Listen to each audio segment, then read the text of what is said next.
Pai, muito obrigado por cada momento dessa celebração, por tudo que o Senhor tem abençoado essa igreja, as famílias. Em tudo nós te rendemos graças, Senhor. Eu peço ao Senhor que venha abrir o nosso coração, o nosso entendimento, a Tua palavra nessa noite, que ela venha falar conosco, que toda distração seja removida da mente de cada um, que possa a mente e o coração de cada um estar voltado à Tua palavra, toda a atenção voltada à palavra do Senhor. Eu peço também que o Senhor me abençoe e me capacite para que eu transmita ela com fidelidade e com unção do Teu Espírito Santo, em nome do Senhor Jesus Cristo. Amém e glória a Deus. Eu vou pedir para o irmão Diácono desligar, por favor, esse aparelho do ar. O tema da mensagem: fiel é a palavra. Eu postei ontem aí no nosso grupo, né? Coloquei os versículos que nós vamos usar. Quem lê antes, né? Quem tem contato e olha aí antes, né? Posto no grupo da igreja, no Facebook. Funciona ou não? Vocês estão vendo? Eu posto, sabe por quê, amados? Eu coloco também o texto. Então você pode dar uma lida antes. O pastor vai pregar sobre isso, né? Já dá uma lida antes na sua casa, na Bíblia, no texto, né? E agora a gente vai refletir em algumas passagens da palavra do Senhor dentro desse tema que é fiel é a palavra. Essa expressão ela é usada pelo apóstolo Paulo 4 vezes nas cartas de Paulo a Timóteo e a Tito. 4 vezes Paulo usa essa expressão. E quem foi Tito e quem foi Timóteo? Timóteo e Tito foram filhos da fé de Paulo. Na época em que Paulo escreveu a carta para eles, Timóteo era um jovem pastor na igreja de Éfeso, enquanto Tito trabalhava na igreja na ilha de Creta. E eles recebem essas cartas, as duas são muito parecidas nas instruções, e Paulo usa essa expressão 4 vezes: fiel é a palavra. Mas o que significa ser fiel? Primeiro a gente precisa entender o que é ser fiel, né? Todos nós temos uma visão do que é ser fiel. É uma palavra comum, bastante usada. O nosso dicionário diz assim: primeiro, fiel é o que dá provas de lealdade. Dicionário português. Ele diz também que fiel é que não contraria a confiança depositada.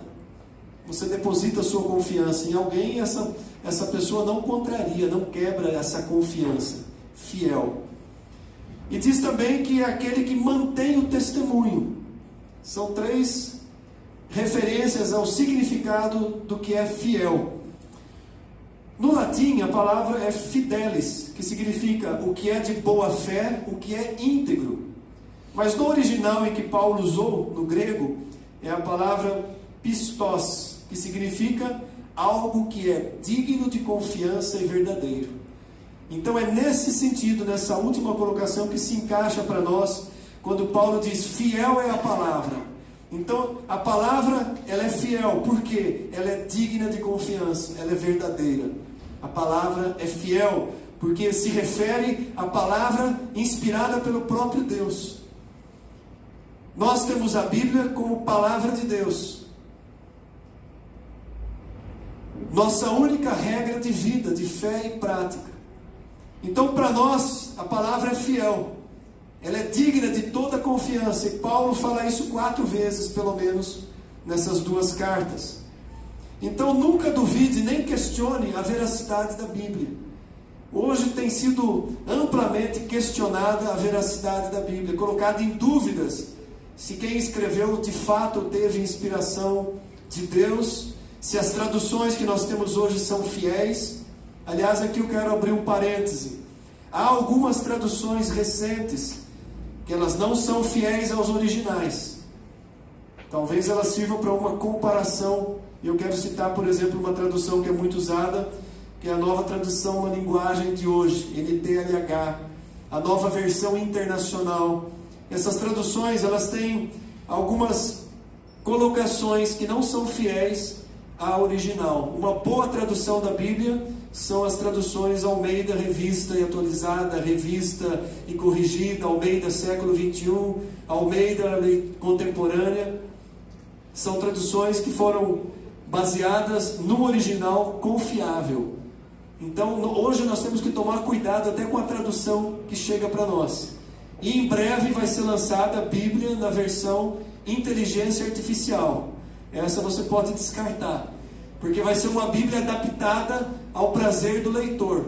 Então, muitas coisas que são consideradas por Deus pecados e abomináveis nessa Bíblia original, na tradução que vai ser feita e divulgada amplamente no mundo inteiro, no mundo cristão pelo menos, pela inteligência artificial, ela vai ser uma tradução muito amenizada, muito favorável a pecados que são cometidos naturalmente e aceitos na sociedade hoje. Então a gente tem que ficar atento, né? Porém, essa palavra que nós temos é fiel. Fiel e inspirada por Deus. Para nós isso é inquestionável. Então tudo que está escrito aqui de Gênesis a Apocalipse, eu devo receber e compreender que foi uma inspiração de Deus, usando vários homens no decorrer de muitos anos, de 1600 anos, vários autores inspirados por Deus. E há inúmeras provas de que seria incapaz, por capacidade humana, existir tanta coerência em todos os livros da Bíblia durante todo o tempo em que ele foi escrito. Então, para nós, ela é inquestionável. E dentro dessa colocação, eu quero trabalhar 4 temas que Paulo usa a expressão fiel é a palavra. E são temas interessantes para nós, porque eles fazem base do fundamento da fé que nós temos no cristianismo. O primeiro tema está em 1 Timóteo 1, versículo 15. Eu convido você a abrir esse texto.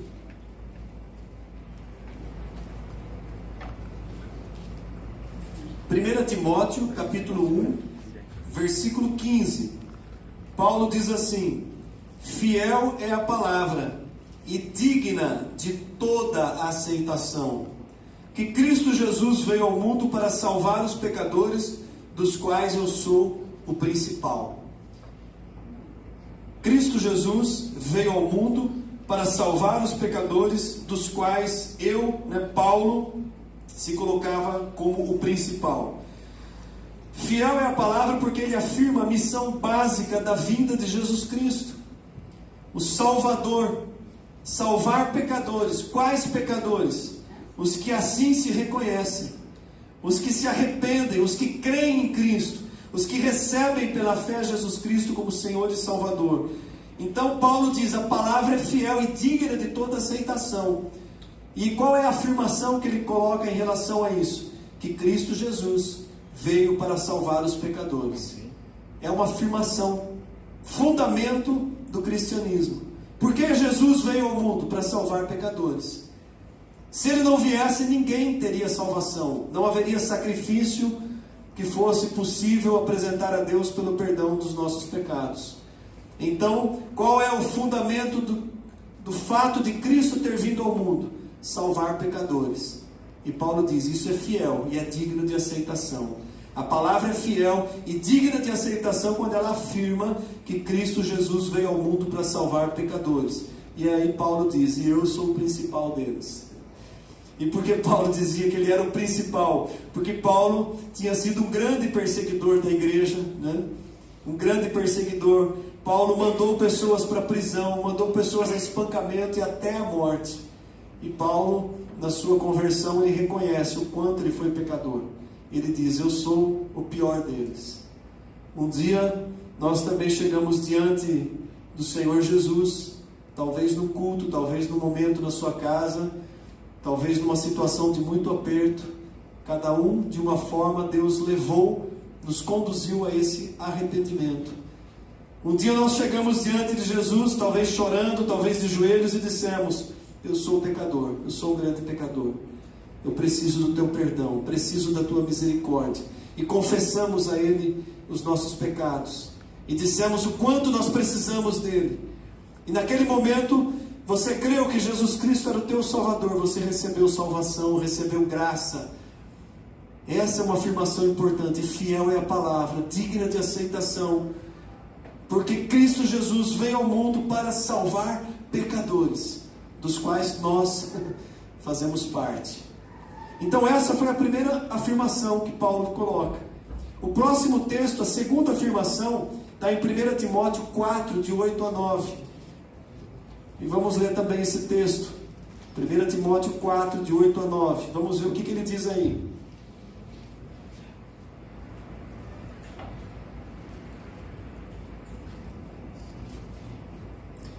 Pois o exercício físico para pouco é proveitoso, mas a piedade para tudo é proveitosa, porque tem a promessa da vida que agora é e da que há de ser. Fiel é esta palavra e digna de aceitação. Olha a afirmação que Paulo coloca ligado ao texto. Paulo está dizendo assim, olha, o exercício físico é pouco proveitoso. Soa até mal a gente falar isso nos dias de hoje, né? As academias estão lotadas, né? Todo mundo investindo aí, cuidando da saúde física, da aparência. Até o pastor faz academia 3, 4 vezes por semana, no horário. Precisei adaptar um horário de disciplina antes do meu almoço, a hora que eu saio daqui da igreja. Faz bem para a saúde, é importante, mas a palavra de Deus diz, é pouco proveitoso. Sabe por que é pouco proveitoso? Porque é algo que só serve para a vida natural. Só serve para esse tempo que nós estamos aqui. Nós devemos sim cuidar da saúde, mas não pode ter obsessão de ficar horas e horas, né, obsessivamente cuidando da aparência, da saúde. É importante, mas tem que ter o seu devido equilíbrio. Faz parte. Aconselho a igreja a cuidar mesmo. Fazer uma caminhada, fazer um pilates, fazer uma academia, se você tem a disponibilidade, cuide da sua saúde. Mas Paulo diz, a piedade é muito maior, muito mais importante. A tradução na Nova Bíblia NPV, Nova Bíblia Português, ela é mais amena, né? Ela diz assim, o exercício físico é bom, porém o exercício espiritual é muito mais proveitoso. Portanto, exercite-se espiritualmente, porque isso ajudará não só agora nessa vida, mas também na vida futura. Mudou, né? Melhorou um pouco. Melhorou um pouco aí, né? Mas a realidade do que Paulo está afirmando, ele diz assim, ó, a palavra é fiel e digna de toda aceitação, que você exercitar-se espiritualmente, que ele chama de piedade, vida de piedade, né? A gente tem uma visão errada às vezes das palavras, né? Piedade, coitadinho, aquela pessoa que é piedosa, não é isso. Vida de piedade é uma vida dedicada à sua vida espiritual. É isso que a palavra chama de ser piedoso. Então Paulo diz aqui, ele está fazendo uma afirmação, e na época de Paulo havia os jogos, né? Os gregos disputavam Olimpíadas daquela época, era muito difundidos os esportes, e alguns extremamente violentos, que iam até a morte, né? Então na cultura de Paulo da época, ele sabia o que ele estava falando. Aliás, ele usa muito a questão, o exemplo de um esportista, né? O corredor que corre para alcançar o prêmio, né? Que chegar em primeiro lugar e pegar uma coroa. Paulo usa muito essa comparação. Então esse negócio de cuidar do corpo já é antigo, muito antigo, né? Há muito tempo. Mas ele está dizendo assim, olha, esse cuidado para pouco é proveitoso, porque ele só vai durar essa vida. Mas o investir no exercício espiritual, em cuidar da alma, em cuidar da sua vida espiritual, essa piedade, isso é muito mais proveitoso. Então a segunda afirmação que ele faz, dizendo que a palavra é fiel e digna de toda aceitação, é que é muito mais importante você investir tempo para cuidar da tua vida e do teu crescimento espiritual, do que você investir tempo cuidando da própria saúde física. Não que não seja importante, mas na comparação dos dois, Paulo, ele diz com toda certeza, cuidar do espiritual é muito mais importante. O cuidar do espiritual vai definir onde você vai passar a eternidade.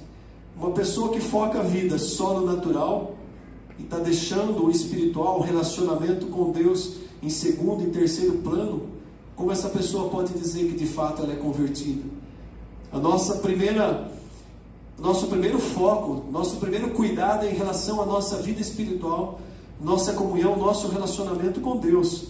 Então Paulo diz que é fiel essa palavra, é muito mais importante.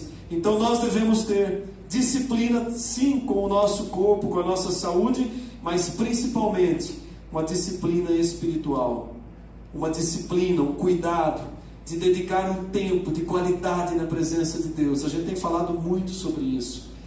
A igreja tem que estar preparada, se cuidando, conhecendo a palavra, conhecendo os fundamentos, vivendo os fundamentos da palavra de Deus. Então, amados, que a gente possa olhar para esse segundo aspecto e entender que é muito mais proveitoso o cuidar da parte espiritual.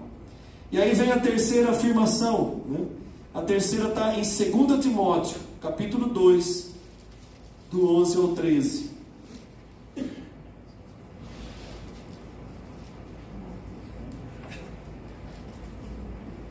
Segunda Timóteo, capítulo 2, de 11 a 13. Paulo diz assim: fiel é esta palavra.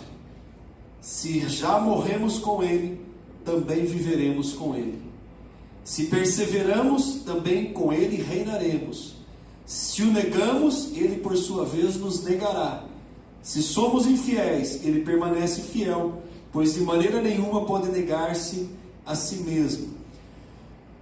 Qual que é a relação que Paulo faz aqui? Fiel é a palavra, verdadeira é a palavra. Se morremos com Cristo, também viveremos com ele. Ele está fazendo uma referência à ressurreição, à realidade da ressurreição. Se nós vivemos com Cristo, certamente viveremos, ressuscitaremos com ele. Ele faz uma referência à doutrina da ressurreição, e Paulo explica melhor essa doutrina lá em 1 Coríntios capítulo 15. Esse vai ser o texto de lição de casa.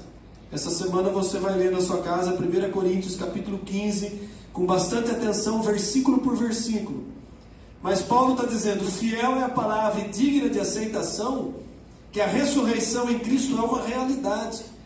E para a gente ter uma noção maior, 1 Coríntios capítulo 15, versículo 3 e 5, ele diz assim: antes de tudo vos entreguei o que também recebi, que Cristo morreu pelos nossos pecados segundo as Escrituras, e que foi sepultado e ressuscitou ao terceiro dia segundo as Escrituras, e apareceu a Cefas e depois aos 12. Paulo está falando da ressurreição de Cristo.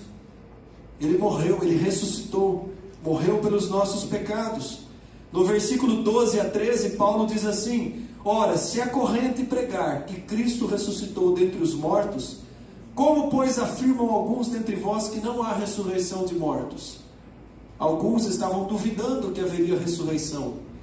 E aí Paulo diz no versículo 13 e 14: se não há ressurreição de mortos, então Cristo não ressuscitou. E se Cristo não ressuscitou, é vã a nossa pregação e vã a vossa fé. E ele continua ensinando sobre a ressurreição, versículo 16 até o 19. Porque se os mortos não ressuscitam, também Cristo não ressuscitou. E se Cristo não ressuscitou, é vã a vossa fé, e ainda permaneceis nos vossos pecados. E ainda mais, os que dormiram em Cristo pereceram eternamente. E se a nossa esperança em Cristo se limita somente a essa vida, somos os mais infelizes de todos os homens.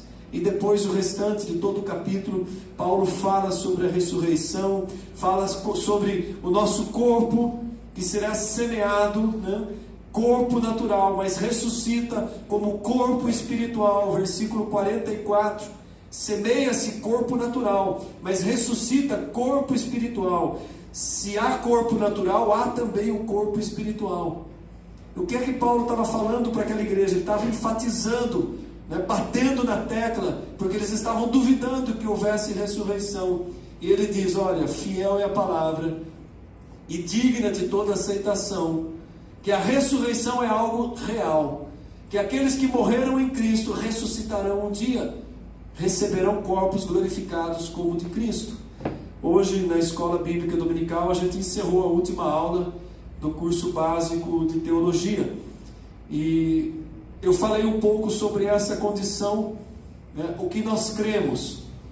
Quando um crente morre, para onde ele vai? Alguém que morreu em Cristo, que creu, recebeu Cristo como Senhor e Salvador. Alma e espírito dessa pessoa vão imediatamente para a presença de Deus.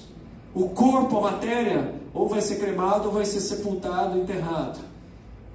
Então essa pessoa vai imediatamente para a presença de Deus. E aonde nós nos baseamos? Podemos nos basear na passagem que Jesus Cristo fala sobre o rico e Lázaro, que Lázaro estava no seio de Abraão, enquanto o rico estava num lugar de tormento. Aquele que morre sem Cristo, ele vai diretamente para um lugar de tormento. O corpo acontece a mesma coisa, ou é cremado ou é sepultado, mas a nossa parte espiritual é eterna. O ser humano, ele é corpo, alma e espírito. O corpo, a matéria, vai virar pó ou vai ser queimada, de alguma forma desaparece, mas alma e espírito são eternos. O que acontece quando a Bíblia fala de ressurreição? Um dia nós vamos receber corpos espirituais semelhantes ao corpo que o Senhor Jesus Cristo teve na sua ressurreição. Quando isso vai acontecer? Quando soar a trombeta. No momento do arrebatamento, os que dormiram, os que morreram, receberão corpos. Já está no céu, na presença de Deus, mas agora vai ter uma plenitude. Corpo, alma e espírito. Por que nós somos imagem e semelhança de Deus? Deus é trino, Pai, Filho e Espírito Santo. Há uma referência à nossa natureza. Nós somos trinos, corpo, alma e espírito. Alma e espírito são coisas distintas. O espírito é essa nossa parte que comunga diretamente com Deus. A alma, a nossa consciência racional. E o corpo, a nossa matéria. Na ressurreição, no momento do arrebatamento, os que morreram em Cristo recebem corpos glorificados para estarem numa plenitude na presença de Deus. Os que estiverem vivos no momento do arrebatamento não passam pela morte, são transformados, recebem corpos glorificados e sobem à presença de Deus, o encontro com o Senhor nos ares. Carta de Paulo aos Tessalonicenses, 2 Tessalonicenses. E os mortos? Os mortos não ressuscitaram. Quem morreu afastado de Cristo continua naquele lugar, em sofrimento. Mas lá em Apocalipse 20 diz que também serão julgados diante do trono branco, um julgamento de condenação, receberão corpos para uma condenação eterna. Um corpo que não morre, mas vai sofrer então uma condenação eterna. Já estava sofrendo em alma e espírito, afastados de Deus, e agora receberão corpos para sofrerem mais ainda. O lago de fogo e enxofre continuamente vai ficar, né, a visão que a gente tem do que é o inferno, do que a Bíblia refere-se ao inferno. Então, amados, haverá ressurreição sim, tanto para a salvação, para os que estarão perpetuamente na glória com Cristo, e ressurreição para aqueles que estarão perpetuamente em sofrimento eterno. A palavra fala sobre isso, e Paulo aqui ele faz essa referência: fiel é a palavra, digna de toda aceitação, que os que morreram com Cristo ressuscitarão com Cristo. E cabe para nós levar muito a sério, né, essa palavra, porque nós sabemos que há um destino eterno para aqueles que não receberam a Cristo como Senhor e Salvador. E nós somos chamados a levar o Evangelho para esses que ainda não receberam Cristo como Senhor e Salvador. Conhecem de ouvir falar, não tiveram uma entrega genuína da sua vida a Jesus Cristo. E Deus não vai mandar anjos para evangelizar, é a igreja que tem essa missão. Nós temos esse chamado. É uma obrigação nossa pregar o Evangelho. Nas oportunidades que temos, no seu local de trabalho, no seu testemunho diário, junto à sua família, testemunhe da tua fé, da salvação em Cristo. Peça a Deus sabedoria, ousadia, intrepidez, mas faça isso. Porque se aquela pessoa que às vezes temos um relacionamento, amamos até aquela pessoa e sabemos que ela não se rendeu a Cristo, se aquela pessoa morrer, ela vai receber uma condenação eterna. E isso é terrível. Imaginar que alguém que nós amamos, que não se converteu, vai ser condenado à morte eterna, né? Então que a gente possa olhar com seriedade para isso e cumprir esse nosso chamado. A última expressão que está no livro de Tito, carta de Paulo a Tito, capítulo 3, versículo 8. A quarta referência.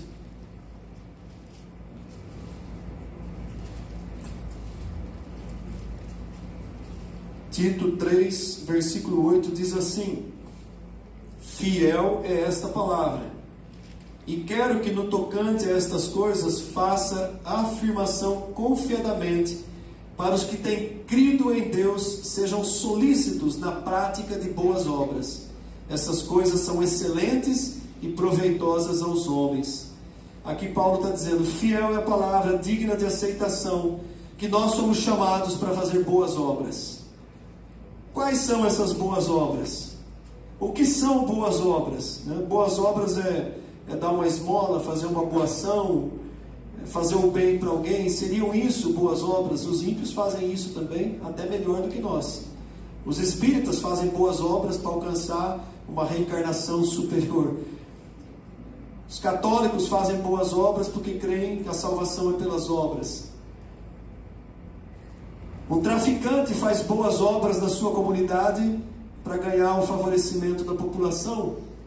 Então o ímpio também faz essas boas obras. Qual é a boa obra principal que a igreja é chamada a fazer? Qual é a única obra que pode transformar a vida de alguém?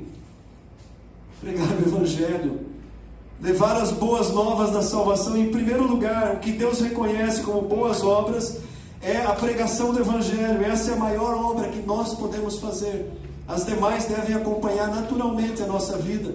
Porque se até a vida do ímpio, do traficante tem alguma boa obra, como que a vida do crente não vai ter? Então a principal boa obra que nós podemos fazer, o melhor que eu posso fazer para a vida de alguém, é apresentar o plano de salvação, o Evangelho de Jesus Cristo para essa pessoa. E que ela possa receber e se converter e se render a Cristo. Essa é a maior boa obra que nós podemos fazer por alguém. As demais têm que acompanhar, porque a palavra diz que Deus preparou de antemão boas obras para que a gente ande nelas. Então, as boas obras subsequentes a essa que a gente faz, elas também devem ser visíveis na nossa vida. Fazer o bem a todos, até para aquela pessoa que se considera inimigo. Foi isso que Jesus falou. Até os inimigos, até as pessoas que nos fizerem mal, nós devemos pagar com o bem. Então, amados, esse é um chamado para a igreja. São essas 4 colocações que Paulo traz e que nós refletimos nessa noite. A importância de compreender, Você vê como a palavra de Deus ela é rica. Um versículo, um texto que você pode tirar e aplicar e trazer para a sua vida. Fiel é a palavra e digna de toda aceitação. Primeira verdade, que Cristo veio ao mundo para salvar pecadores arrependidos que creem nele. Fiel é a palavra e digna de toda aceitação. O exercício físico é pouco proveitoso, mas que a piedade, que é o exercício espiritual, ela tem proveito para a vida eterna. Princípio importante para a gente praticar. Terceira verdade, fiel é a palavra, digna de toda aceitação, porque se nós morremos com Cristo também ressuscitaremos. Se perseveramos, com Ele reinaremos. Quando que a igreja vai reinar? No milênio, no governo de Cristo. A palavra de Deus profetiza claramente 1000 anos do governo de Jesus Cristo nessa terra. E eu entendo que é um governo literal de Cristo nessa terra. Depois da grande tribulação, do julgamento do anticristo, inicia 1000 anos de governo. Se a palavra é fiel e verdadeira, o que Deus profetizou lá em Isaías, que haveria um tempo de regozijo, de paz que ainda não existiu. Ele cita que até a natureza vai ser restaurada, os animais conviverão juntos, não haverá presa e predador. O filhote, a cria da ursa vai pastar junto com a cria da vaca, o leão vai pastar com o cordeiro, até a própria natureza vai ser reajustada. Isso nunca aconteceu. Quando vai acontecer? No governo perfeito de Jesus Cristo. Morrer aos 100 anos é morrer jovem. A longevidade vai ser parecida com a longevidade que havia lá nos primeiros descendentes de Adão e Eva. Haverá uma grande longevidade. Então, quando que isso vai acontecer? Está profetizado. Se a palavra é fiel, vai acontecer. Apocalipse capítulo 20 fala que Satanás será preso depois da grande tribulação por 1000 anos e Cristo reinará com os santos. A igreja reinará nesse governo. E durante esses 1000 anos, esse milênio, haverá grande prosperidade. No final desses 1000 anos, Satanás é solto novamente. E ele consegue convencer toda a população a se voltar contra Cristo. E Deus permite isso para mostrar que o coração humano, mesmo debaixo de um governo perfeito, ainda pode ser seduzido por Satanás e se voltar contra Cristo. E aí então vem o julgamento final. novos céus e nova terra. É um resuminho da nossa aula de hoje pela manhã. Então, fiel é a palavra e digna de toda aceitação, que se nós morremos com Cristo, com Ele ressuscitaremos. Se perseverarmos, com Ele reinaremos. E aí tem uma continuação: se o negarmos, Ele também nos negará. Se nós não tivermos coragem de testemunhar de Jesus Cristo, nós estamos negando Jesus Cristo. E por último, fiel é a palavra e digna de toda aceitação, que nós devemos ser praticantes das boas obras, das quais a principal é pregar o Evangelho a todos. Então, que nós possamos trazer no coração essa mensagem resumida, né? Esses 4 pontos para a nossa vida, e praticar a palavra de Deus. É muito importante conhecer a palavra, mas mais importante do que conhecer a palavra é viver a palavra, é praticar a palavra. Muitos são conhecedores da palavra. Há muitos teólogos, né, conhecedores da palavra, mas não vivenciam a palavra. E há muitos que nem são tão instruídos, mas conseguem ter compreensão da palavra, porque há uma ação do Espírito Santo nessa vida. É algo tremendo quando a gente se depara com pessoas que são simples, que não tiveram faculdade, não tiveram oportunidade de estudo, e na simplicidade delas, elas fazem muito melhor aquilo que outros que são estudados poderiam estar fazendo. Pregam com simplicidade, testemunham com simplicidade, não tem vergonha de falar do amor de Jesus Cristo. Aonde vai estar falando da palavra de Deus. A minha mãe, ela tinha até o 3º ano de grupo de sítio, embora o 3º ano de grupo de sítio era muito superior ao que se tem no primário, né, nos dias de hoje, né? Saía do 3º ano de sítio sabendo muito mais. Minha mãe fazia as contas, cálculos matemáticos de cabeça, né? Os cálculos básicos. Não tinha uma cultura aprofundada, mas depois da conversão, como que ela pregava? Eu não faço igual ela fez. Aonde ela ia, ela falava de Jesus. Era impressionante, até irritava algumas pessoas na farmácia, no açougue, no supermercado. Falava de Jesus com naturalidade. Tinha pessoas que ficavam incomodadas, mas quem lembra do velório dela? Tinha gente que eu nunca vi na frente, lotou a igreja, de pessoas que conheciam ela do bairro, porque ouviam ela falar de Jesus. E outras pessoas, amados, que talvez você conheça, que foram simples no seu jeito de falar, mas que pregam a palavra.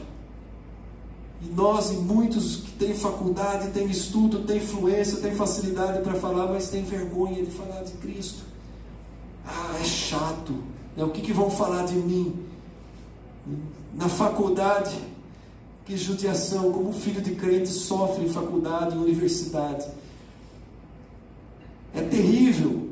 Não tem coragem de dar testemunho porque é afrontado, é caçoado, é zombado, se retrai, perde os amigos, é colocado de escanteio, fica lá 5, 6 anos estudando e sai de lá sem amizades. Quanto muitos, 2 ou 3 que são crentes também, que formam um grupo. Faculdade e universidade hoje é um campo missionário, porque é onde mais os filhos de crentes se desviam, se perdem, porque eles não têm uma opinião forte para se firmar, para combater, então eles acabam, para não ficar excluídos, eles acabam se envolvendo e entram no barco da maioria. É terrível isso, né? Então que nós possamos viver de fato aquilo que a gente tem pregado, aquilo que a gente diz conhecer, que é a palavra de Deus. Amém? Vamos nos colocar em pé. Eu quero convidar o Ministério de Música.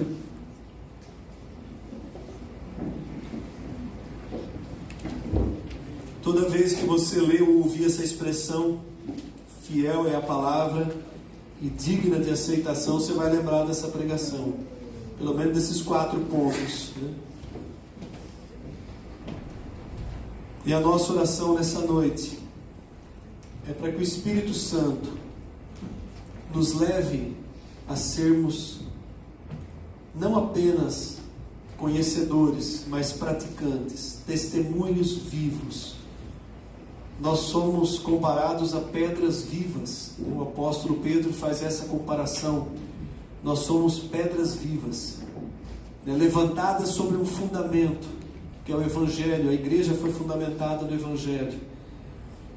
Então a nossa oração nesse momento, eu quero convidar você a orar e pedir ao Espírito Santo a capacitação, a intrepidez, a ousadia para ser um propagador da palavra de Deus. Feche os seus olhos, curva a sua cabeça. Não há missão maior nem mais importante do que essa para a igreja do Senhor Jesus Cristo. Senhor nosso Deus e Pai, obrigado pela Tua palavra, fiel é a Tua palavra, digna de toda aceitação. Pai, que nós possamos valorizar a Tua palavra, que nós possamos conhecer, mergulhar na Tua palavra, que ela seja o nosso prazer, a nossa satisfação, que ela seja viva e eficaz quando abrirmos para ler, para refletir, e que o Senhor nos dê a capacitação, a sabedoria, a intrepidez, a ousadia para pregar a Tua palavra. Usa a nossa boca, Senhor. Usa, Senhor, em todas as oportunidades que nós tivemos para evangelizar, para dar um testemunho, para falar do Teu amor, para falar do plano de salvação, para que vidas sejam alcançadas, ó Deus, através da nossa vida, que nós sejamos instrumentos, vasos do Senhor nas Tuas mãos, para que outros venham a Te conhecer como Salvador. Abençoa cada um que está aqui nessa noite, abençoa aqueles que estão ouvindo nos lares, que essa palavra penetre o coração, seja transformadora, que haja em nós a mesma unção que houve naqueles Teus servos da igreja primitiva, que pregavam o Evangelho sem medo, com ousadia, e muitos eram alcançados. Usa a Tua igreja, Senhor, que nós possamos cumprir esse chamado em obediência ao ID que o Senhor ordenou antes de subir aos céus. Quando o Senhor Jesus diz: ide pelo mundo, pregai o Evangelho a toda criatura, ensinando-os a guardar as coisas que vos tenho ensinado. Usa as nossas vidas, Pai. A igreja é o instrumento, nós somos a mão de obra do Senhor para cumprir esse chamado. Essa é a nossa oração nessa noite, em nome do Teu Filho Jesus Cristo. Amém. Vamos adorar o Senhor.